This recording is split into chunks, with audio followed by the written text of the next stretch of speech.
আসসালামু আলাইকুম প্রিয় দর্শক, আশা করি সবাই ভালো আছেন। আজকের এই ভিডিওতে আমরা আলোচনা করব কিভাবে হাদিস আমাদের দৈনন্দিন জীবনের প্রতিটি পদক্ষেপে দিক নির্দেশনা ও প্রেরণা যোগায়। হাদিস আমাদের প্রিয় নবী মুহাম্মদ সাল্লাল্লাহু আলাইহি ওয়াসাল্লামের বাণী ও কাজের সংকলন। শুধু ধর্মীয় বিষয়েই নয়, বরং জীবনের প্রতিটি ক্ষেত্রে আমাদের জন্য মূল্যবান শিক্ষার উৎস। বর্তমানের চ্যালেঞ্জিং জীবনে হাদিসের গুরুত্ব অসীম। এটি আমাদের সম্পর্ক, সংগ্রাম এবং জীবনের প্রতিটি ক্ষেত্রে একটি শক্ত ভিত্তি দিতে পারে। তবে এক্ষেত্রে গুরুত্বপূর্ণ হলো আমরা যেন সর্বদা নির্ভরযোগ্য ও প্রামাণিক উৎস থেকে জ্ঞান অর্জন করি। উসমান ইবনে আফফান রাদিয়াল্লাহু হতে বর্ণিত, তিনি বললেন, রাসূল সাল্লাল্লাহু আলাইহি ওয়াসাল্লাম বলেছেন, তোমাদের মধ্যে সেই সর্বোত্তম যে কুরআন শিক্ষা করে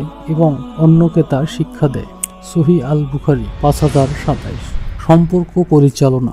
আমাদের জীবনে সম্পর্ক অত্যন্ত গুরুত্বপূর্ণ। সহমর্মিতা ও বোঝাপড়ার গুরুত্ব।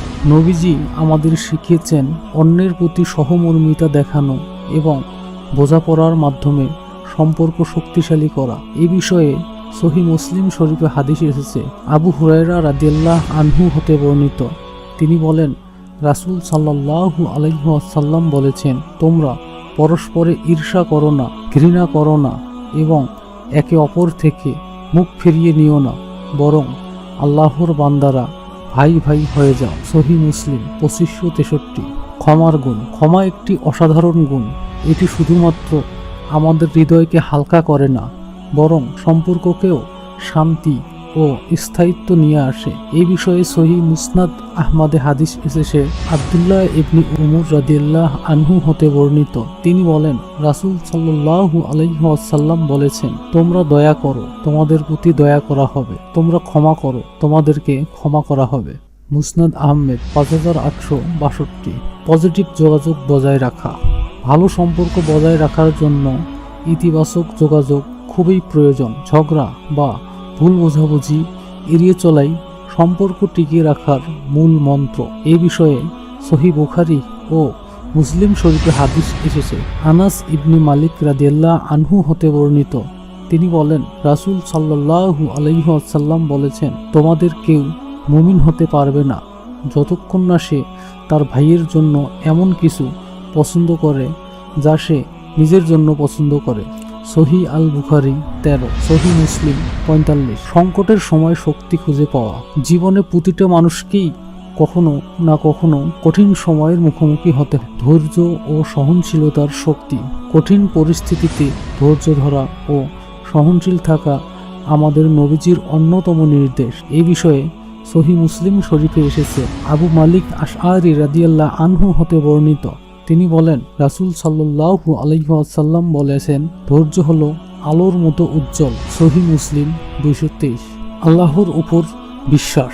চ্যালেঞ্জ মোকাবেলার সময় আল্লাহর উপর ভরসা করা আমাদের মানসিক শক্তি বাড়ায়। এ বিষয়ে সহিহ জামে আত-তিরমিজি শরীফে হাদিস এসেছে। উমর ইবনে খাত্তাব রাদিয়াল্লাহু আনহু হতে বর্ণিত, তিনি বলেন, রাসূল সাল্লাল্লাহু আলাইহি ওয়াসাল্লাম বলেছেন, তুমি যদি আল্লাহর উপর তাওয়াক্কুল করো, পুরোপুরি ভরসা করো, যেমন ভাবে ভরসা করার অধিকার, তবে তিনি তোমাদের পাখির মতো রিজিক দেবেন, যারা সকালে ক্ষুধার্ত বের হয় এবং সন্ধ্যায় পেট ভরে ফিরে আসে। জামে আত-তিরমিজি 2344। সম্প্রদায়ের সাহায্য নেওয়া। জীবনের সংকটে আমাদের চারপাশের মানুষ ও সম্প্রদায় হতে পারে শান্তি ও সমর্থনের বড় উৎস। এই বিষয়ে সহিহ বুখারী ও মুসলিম শরীফে হাদিস এসেছে। নুবান ইবনে বশির রাদিয়াল্লাহু আনহু হতে বর্ণিত, তিনি বলেন, রাসূল সাল্লাল্লাহু আলাইহি ওয়াসাল্লাম বলেছেন, মুমিনরা একে অপরের প্রতি এক দেহের মতো। যদি দেহের একটি অংশ ব্যথা পায়, তবে পুরো দেহ তা অনুভব করে। সহিহ আল বুখারী 6011। সহিহ মুসলিম 2586। কৃতজ্ঞতা ও বিনয় চর্চা। আমাদের জীবনে কৃতজ্ঞতা ও বিনয়ের গুরুত্ব অপরিসীম। আশীর্বাদের জন্য কৃতজ্ঞতা। আমাদের জীবনে যা কিছু ভালো তার জন্য কৃতজ্ঞ থাকা আমাদের জীবনের মান উন্নত করে। এই বিষয়ে জামে আত-তিরমিজি ও মুসনাদ আহমদে হাদিস এসেছে আবু হুরায়রা রাদিয়াল্লাহু আনহু হতে বর্ণিত। তিনি বলেন, রাসূল সাল্লাল্লাহু আলাইহি ওয়াসাল্লাম বলেছেন, যে মানুষের প্রতি কৃতজ্ঞতা প্রকাশ করে না সে আল্লাহর প্রতিও কৃতজ্ঞ হতে পারে না। জামে আত-তিরমিজি 1954, মুসনাদ আহমদ 7415। বিনয় ও নম্রতার গুরুত্ব। অহংকার ও গর্ব থেকে দূরে থেকে বিনয়ী থাকা আমাদের সমাজে ভালো সম্পর্ক করতে সাহায্য করে। এই বিষয়ে সহিহ মুসলিম শরীফে হাদিস এসেছে আবু হুরায়রা রাদিয়াল্লাহু আনহু হতে বর্ণিত। তিনি বলেন, রাসূল সাল্লাল্লাহু আলাইহি ওয়াসাল্লাম বলেছেন, আল্লাহ বিনয়ী ব্যক্তির মর্যাদা বৃদ্ধি করেন এবং অহংকারীকে অপদস্থ করেন। সহিহ মুসলিম 2588।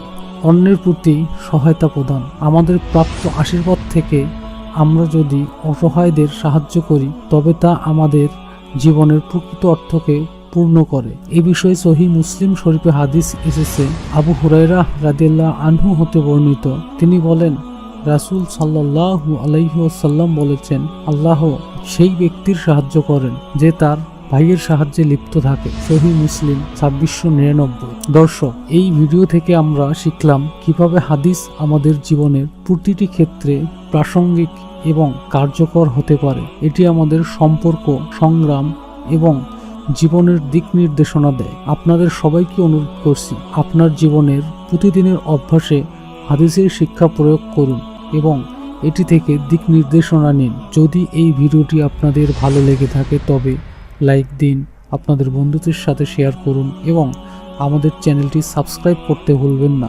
জন্য আমাদের সাথেই থাকুন। আল্লাহ আমাদের সবাইকে সঠিক পথে পরিচালিত করুন। আমিন।